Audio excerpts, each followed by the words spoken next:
थे कुछ ऐसी कंपनियां जिनके नतीजों पर हम पहले बात नहीं कर पाए। नेटवेब आपके लिए स्टॉक लेकर आते हैं, रीसेंट लिस्टिंग है, याद रहे।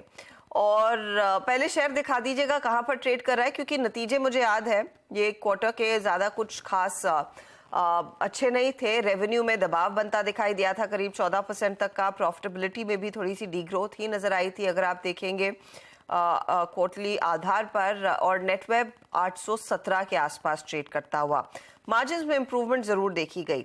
अब इसी पर आगे और बात करने के लिए हमारे साथ जुड़ रहे हैं कंपनी के सीएमडी संजय लोढ़ा। संजय जी, स्वागत है आपका। ये Q1 में अगर आप मेरे को थोड़ा डिटेल समझा सके सर, क्योंकि आपकी ऑर्डर बुक 99 करोड़ के आसपास रही, तो वहां पर कुछ ऑर्डर बुक में रैंप अप नहीं देखने को मिला है। Any particular reason for that, और क्या यही प्रेशर डाल रहा था फिर रेवेन्यू पर? नहीं नहीं, ऐसा नहीं था। देखिए, कारण क्या है कि हम लोगों का बिजनेस जो है प्राइमरली, देखिए, हाई एंड इंटरप्राइज और हाई एंड गवर्नमेंट पे बेस्ड है। तो इस तरह के बिजनेस को क्वार्टर ऑन क्वार्टर जज नहीं किया जा सकता। एक्चुअली ये ओवरऑल परफॉर्मेंस पे जज किया जाता है। और ऐसे भी ये फर्स्ट क्वार्टर था, तो फर्स्ट क्वार्टर पे लोग क्या करते हैं, अपनी प्लानिंग करते हैं, बजटिंग करते हैं। बिकॉज हमारे सारे कस्टमर्स बड़े कस्टमर्स हैं, लार्ज इंटरप्राइज कस्टमर्स हैं, चाहे गवर्नमेंट है। तो फर्स्ट क्वार्टर में ज्यादा प्लानिंग ज्यादा होती है। और हमारे लिए हमेशा जो है हमारा बिजनेस ऐसे भी देखेंगे, H1 में 1/3 ऑफ दी टोटल रेवेन्यू होता है, 2/3 बिजनेस H2 में होता है। तो ये हम लोग का रेगुलर ऐसा रहा है। और करंटली भी अगर इस क्वार्टर में, तो देखिए थोड़ा सा डिक्लाइन इसलिए आया कि इस क्वार्टर की कुछ बिलिंग जो है शिफ्ट हो गई हमारी इस Q2 में। Q2 में मेरा जुलाई काफी रॉबस्ट था, और बेसिकली हम लोगों का, मेरे को H2 का टोटल परफॉर्मेंस काफी अच्छा दिख रहा है। तो ओवरऑल हमने करीब करीब 40% CAGR का ग्रोथ प्रोडक्ट किया है, और 40% का ग्रोथ हम डेफिनेटली अचीव करेंगे।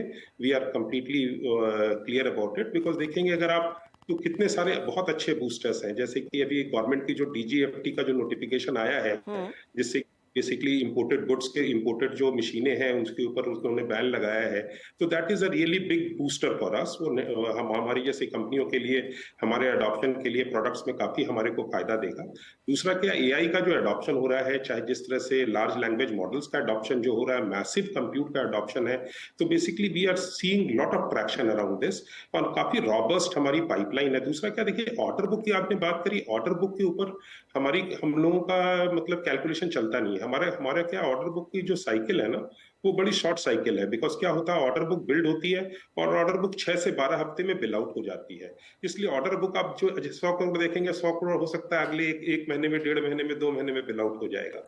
लेकिन प्रॉब्लम क्या हुआ हमारे लिए, क्या हमारी पाइपलाइन जो है, तो हमारी पाइपलाइन अप्रोक्सीमेटली 2800 करोड़ की है इस समय। और उसके बाद अगर आप ठीक से हमारे रिजल्ट्स को देखेंगे, जिससे हमने जो बोला है, हम ऑलरेडी अप्रोक्सीमेटली 538 करोड़ रुपए के केसेस में हम ऑलरेडी L1 है। मतलब हम चुके हैं, ऑर्डर्स आने बाकी हैं। तो ऑर्डर्स हमारे Q1 Q2 में ये ऑर्डर्स आ जाएंगे, जो कि इस बेसिकली हमें उसका मेजर पोर्शन जो है सो इस ईयर में बिल आउट हो जाएगा। तो अगर आप ठीक से देखेंगे तो 40% का CAGR अगर हम दिखा रहे हैं, तो काफी रॉबस्ट ग्रोथ है जिस सेगमेंट में हम हैं। ओके, अच्छा, तो ये फिर आप बेसिकली कह रहे हैं कि ऑर्डर बुक को ना देखें, लेकिन पाइपलाइन अच्छी है। लेकिन पाइपलाइन तो ऑर्डर बुक का ही हिस्सा रहेगी, राइट? तो आप इस साल के अंत तक किस तरह के ऑर्डर्स फिर इवेंचुअली डिलीवर कर देंगे, जो शायद जिसका रिफ्लेक्शन आ जाएगा आपके रेवेन्यू में? या देखिए, ऐसा है, अब जैसे मैंने आपको बताया ना कि हमारे 2800 करोड़ की ऑलरेडी पाइपलाइन है, जो कि पाइपलाइन हमारी अप्रोक्सीमेटली 1.5 से 2 साल की होती है। ठीक है ना? अब इसके अंदर हम ऑलरेडी करीब 550 करोड़ पे ऑलरेडी हम ऑर्डर्स जीत चुके हैं। मतलब ऑर्डर्स उसमें कुछ प्राइवेट भी है, कुछ गवर्नमेंट भी ज्यादा है। तो दोनों में मतलब क्या होता है कि हम लोग ऑलरेडी ऑर्डर्स में L1 है, तो ऑर्डर प्लेसमेंट में टाइम लगता है, वेरियस काफी कुछ लगता है, बिकॉज इंफ्रास्ट्रक्चर परचेज होता है। तो नॉर्मली ये अगले 1-2 क्वार्टर में सारे के सारे ऑर्डर आ जाएंगे हमारे को। तो बेसिकली हम अगर मतलब कि अप्रोक्सीमेटली हमने लास्ट ईयर करीब अप्रोक्सीमेटली 440 के लगभग करोड़ के लगभग किया था। इस साल जो है डेफिनेटली अगर हम 40% CAGR से ग्रो करते हैं, तो आप समझ सकते हैं अप्रोक्सीमेटली 600 करोड़ का टर्नओवर हम आसानी से अचीव कर लेंगे। हमारी पाइपलाइन हमारे को बहुत कॉन्फिडेंस देती है उसके लिए। लोढ़ा साहब, मैं आपके मार्जिन्स देख रही थी और मार्जिन्स में एक जंप देखने को मिला है। क्या मुझे आप ब्रेकअप दे पाएंगे, क्योंकि आप प्राइवेट और सरकारी ऑर्डर्स दोनों फुलफिल करते हैं। इन स्पेशली PSU ऑर्डर्स में मार्जिन फीजिबिलिटी कितनी रहती है, कितना आप फ्लेक्स कर पाते हैं अपने मार्जिन्स को? देखिए ऐसा है कि मार्जिन्स का तो देखिए जो मार्जिन्स आपको थोड़ा-सा ज़्यादा देखने को मिला है, लेकिन क्या है ये क्या है ऑर्डर्स के एग्जीक्यूशन पे डिपेंड करता है, हो सकता है कुछ प्रॉफिटेबल ऑर्डर्स ज़्यादा रह गए इस क्वार्टर में, लेकिन ये एक्चुअल जो मार्जिन का इंडिकेशन हमारा रहेगा वो वही रहेगा 27-28% ग्रॉस का ही रहेगा। ओवरऑल अगर आप देखेंगे पूरे साल में वो उससे ज़्यादा नहीं रहता है, वो 27-28% ग्रॉस हम लोग बहुत कॉन्फिडेंट होके मेंटेन करते हैं। लेकिन दूसरा क्या है ना कि देखिए हमारा बिज़नेस 50% गवर्नमेंट है, 50% अप्रॉक्सिमेटली एंटरप्राइज़ है, मतलब मोटा-मोटी। तो इस क्या मार्जिन्स क्या है कि हम फुल स्टैक कंपनी है, हम सिर्फ हार्डवेयर अपना हार्डवेयर डिजाइन करते हैं, अपना बनाते हैं, उसके बाद हमारा अपना सॉफ्टवेयर स्टैक है, तो हमारे को लेवरेज दोनों में मिलता है, गवर्नमेंट में और एंटरप्राइज दोनों में ही। तो मार्जिन्स हमारे दोनों सेगमेंट के करीब करीब सिमिलर है, ज्यादा दोनों में फर्क होता नहीं है। हमने over a period of last 3-4 साल से देखा हमारे सिमिलर रहते हैं।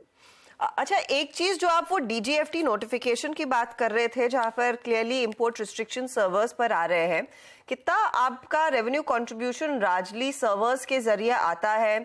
आपकी करंट कैपेसिटी क्या है? क्या इस पर्टिकुलर ऑर्डर के आने के बाद अपनी कैपेसिटी को और बढ़ाने की कोशिश आप करेंगे?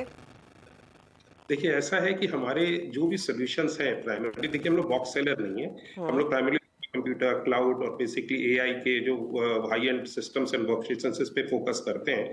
तो इन सारी चीजों में सर्वर्स का यूज होता है, बिकॉज सर्वर हमारे लिए बेसिकली मेन इंग्रेडिएंट है हमारे सारे सॉल्यूशंस का। तो सर्वर का अडॉप्शन बहुत मैसिव होता है। तो डीजीएफटी के नोटिफिकेशन आने से क्या है, पहले क्या था कि गवर्नमेंट पे मेक इन इंडिया का रेस्ट्रिक्शन था, लेकिन अब जब डीजीएफटी का नोटिफिकेशन जो कि बहुत इंपॉर्टेंट है इंडिया में सिक्योरिटी की दृष्टि से, चाहे जिस तरह से इंडिया में इलेक्ट्रॉनिक्स एक्सपोर्ट बढ़ रहा है उसके लिए बहुत ज्यादा इंपॉर्टेंट, और इंडिया मैन्युफैक्चरिंग बढ़ेगी। आपने ऑलरेडी टीवी के केस में देख ही लिया है क्या हुआ है, आपने मोबाइल फोन के केस में देखा ही है।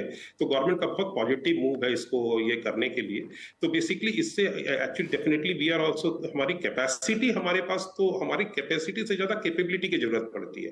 तो देखिएगा अगर आपको हमारे रिपोर्ट्स में आप देखोगे हमने एक मेजर टेक्नोलॉजिकल प्रोवाइडर जैसे इंटेल के साथ ऑलरेडी साइन अप किया है एक एग्रीमेंट, कुछ उनके पर्टिकुलर लाइसेंसिंग एग्रीमेंट। हम अभी आर्म के सर्वर्स भी बनाने वाले हैं, जो कि रिस्क बेस्ड आर्म सर्वर्स आते हैं, जो बेसिकली जिसका एआई में खास करके जो लैंग्वेज प्रोसेसिंग मॉडल्स है इसके अंदर मैसिव अडॉप्शन है, अभी इंडिया में कोई नहीं बना रहा है, तो वो भी आने वाले हैं। तो बेसिकली हमने क्या किया, जैसे हमने हमारा एक्चुअल जो नई एसएमटी लाइन का जो प्रोडक्शन में आने का प्लान था वो 2025 में था, लेकिन हम लोगों ने क्या किया है कि उसको स्ट्रीमलाइन करके उसको फास्ट कर लिया है, जिससे अगले 6 से 7 महीने में हमारी नई लाइन चालू हो जाएगी।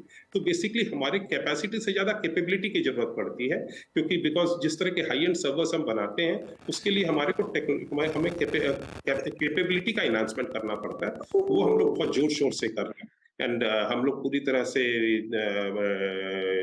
गियर्ड अप है इस पर्टिकुलर जो अभी जो सामने जो हमारे पास अपॉर्चुनिटी है उसको ग्रैब करने के लिए।